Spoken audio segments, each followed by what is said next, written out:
Alors, dans la capsule de ce soir, nous allons continuer. Comme je vous ai dit, nous allons aborder le mécanisme de la transcription de la molécule d'ADN pour former de l'ARN messager.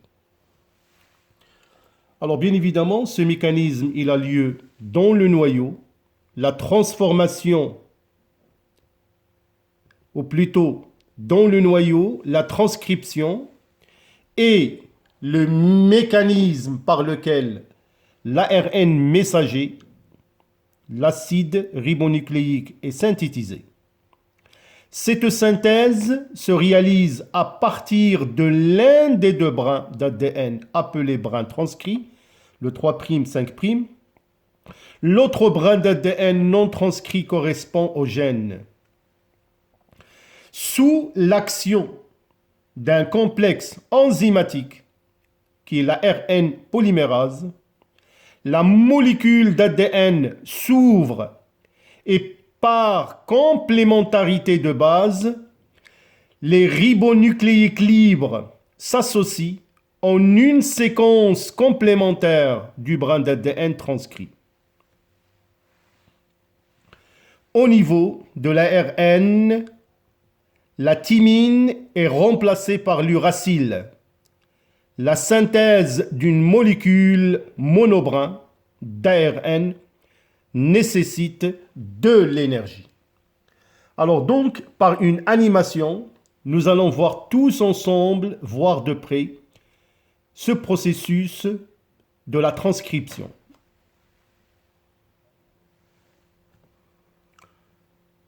Alors, comme je vous ai dit, dans le noyau a lieu la transcription de la molécule d'ADN en ARN messager. Comme vous pouvez le voir, déspiralisation de la molécule qui était déjà sous forme condensée. Vous pouvez parfaitement voir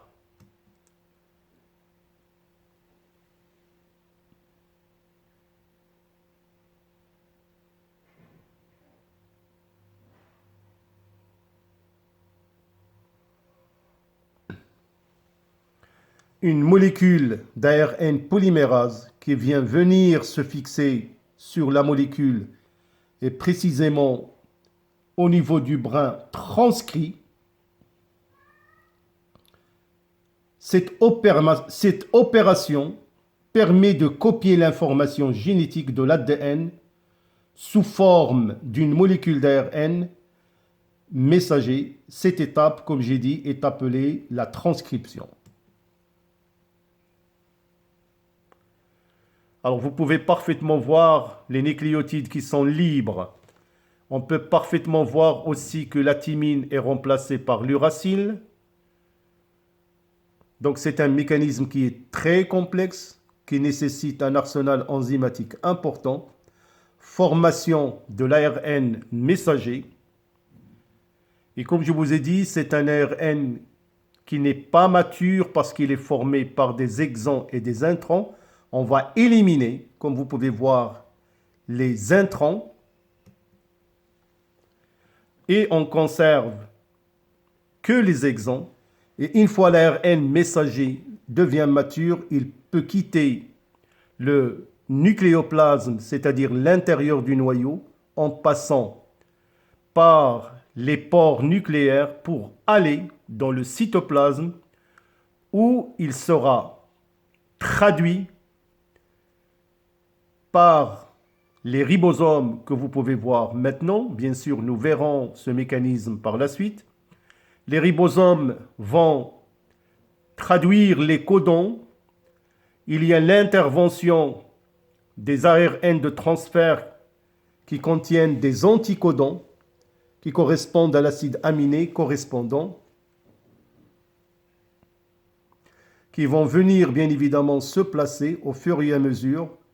Donc il y a succession d'acides aminés selon les codons correspondants qui sont unis par des liaisons peptidiques et ainsi la formation d'un peptide selon le code génétique porté par l'ARN messager.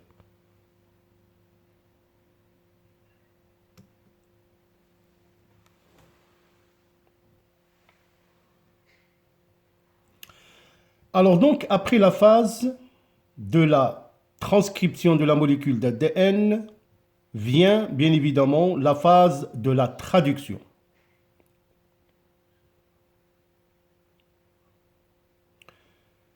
Alors, dans la traduction, on distingue trois phases. La phase d'initiation, phase d'élongation et la phase de terminaison. Alors, pour la phase d'initiation, c'est le début de la traduction.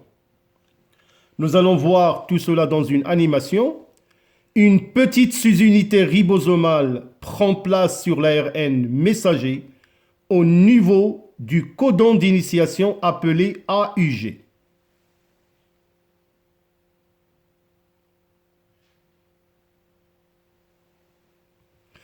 Il y a lecture de ce codon par le ribosome, ce qui entraîne l'appel d'un ARN transfert à anticodon complémentaire et porteur d'un acide aminé, la méthionine.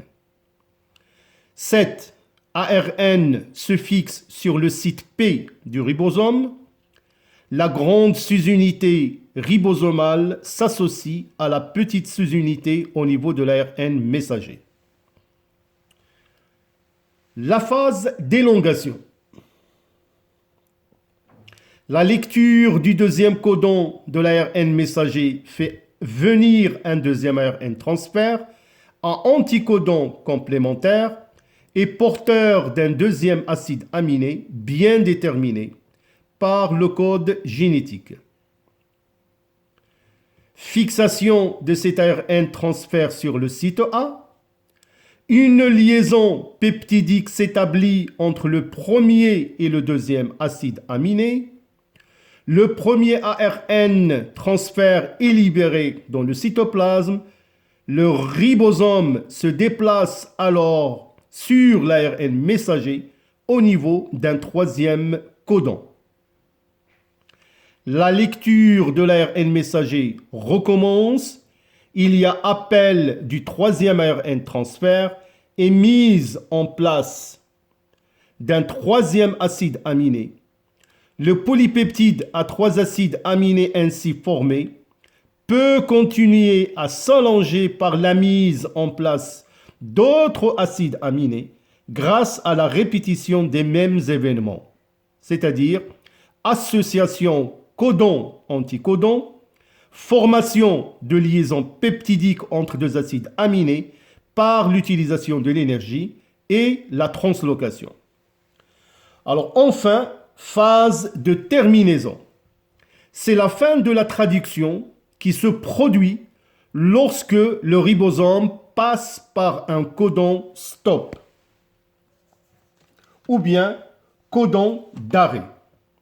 Nous verrons bien évidemment dans la vidéo animation qu'un facteur de terminaison, c'est-à-dire une protéine semblable à un ARN transfert, cette protéine ne transporte pas d'acide aminé, elle sert plutôt à libérer le dernier ARN transfert en ajoutant une molécule d'eau au dernier acide aminé de la chaîne. Alors, par la suite, il y a dissociation des deux sous-unités ribosomales et libération du polypeptide dans le cytoplasme. Alors, comme je vous ai dit, nous allons voir une animation où nous allons voir pratiquement en détail le mécanisme de la synthèse de protéines. Alors, comme je vous ai dit, après la transcription de l'ARN messager qui quitte le noyau en sortant par les pores nucléaires, il vient dans le cytoplasme où il va être traduit.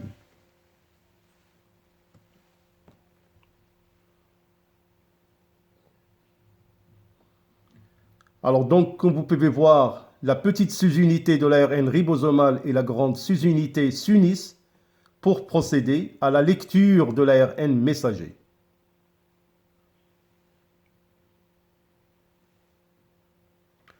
Donc, comme vous pouvez le voir, formation de codons apportés par l'ARN messager qui vont faire appel à un ARN de transfert portant un anticodon qui correspond à l'acide aminé, bien sûr, demandé.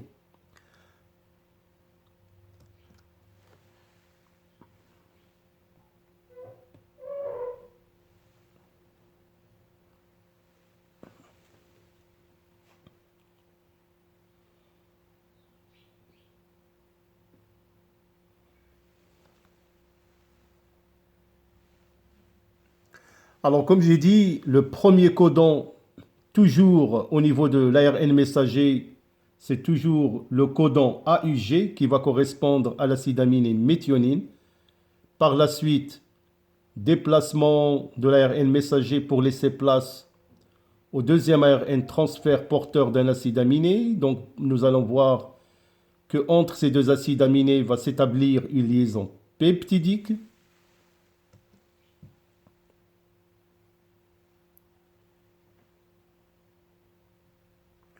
Libération du premier ARN de transfert. Un deuxième va venir occuper le site A. Et comme vous pouvez le voir, le mécanisme se répète à chaque fois que l'ARN, le ribosome se déplace. C'est bien évidemment l'élongation. Alors là, faites très attention. Alors comme j'ai dit, à la fin de l'ARN messager, il y a des codons non-stop et au niveau de ces codons vient s'attacher ce qu'on appelle les facteurs de terminaison. Alors ces facteurs de terminaison, en fin de compte, ne sont que des protéines. Ce ne sont que des protéines semblables à un ARN de transfert.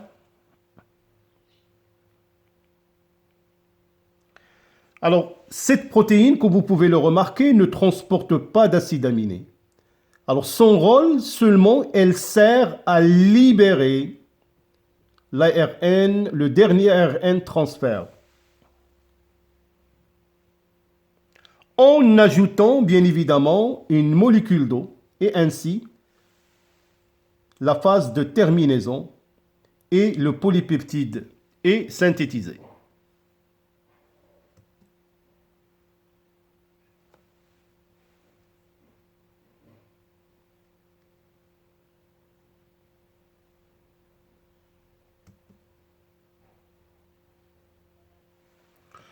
Alors donc, nous allons voir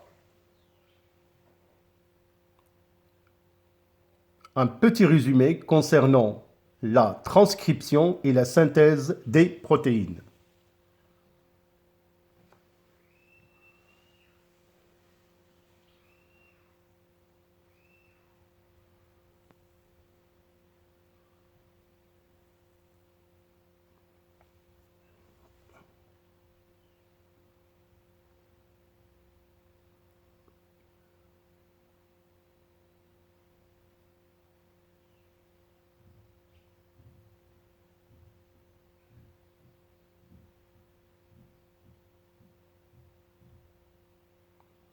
Alors, mécanisme de la transcription, arrivée de l'ARN polymérase,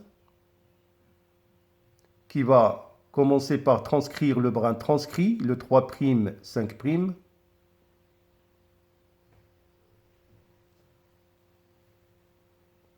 Libération de l'ARN prémessager formé d'intrants et exons,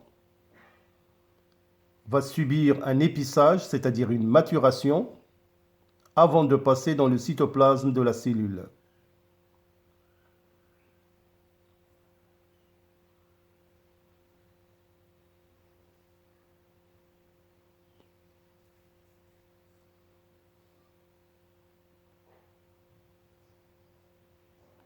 Voilà, phénomène de l'épissage, en éliminant les intrants et nous gardons que les exons.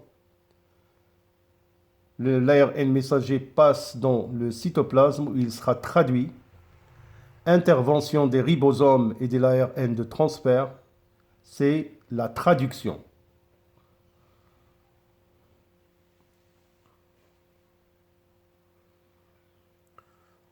Donc, le premier codon correspondant à la méthionine, c'est le codon AUG.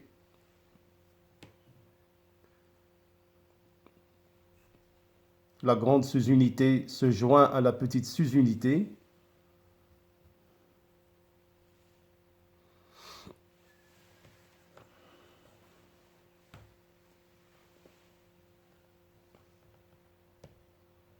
Un second ARN de transfert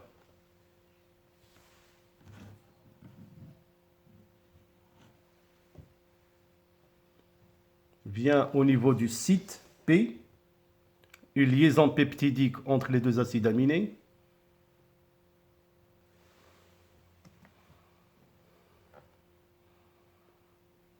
Alors donc, libération de l'ARN de transfert qui quitte le site A, un autre qui va venir positionner dans le site A, se joindre aux deux autres acides aminés par liaison peptidique, et ainsi de suite. L'élongation se termine. Le codon d'arrêt, où il y a cette protéine qui est un facteur de terminaison, qui va placer une molécule d'eau pour libérer le dernier ARN de transfert.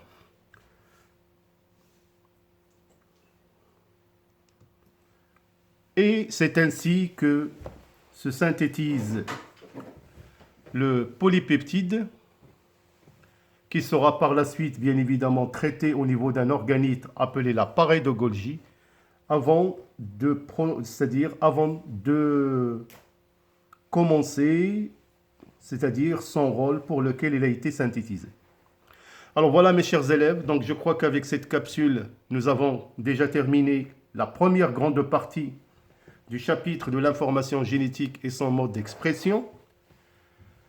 Vous trouverez bien évidemment des exercices qui sont déjà sur la chaîne qui traite tous ces mécanismes.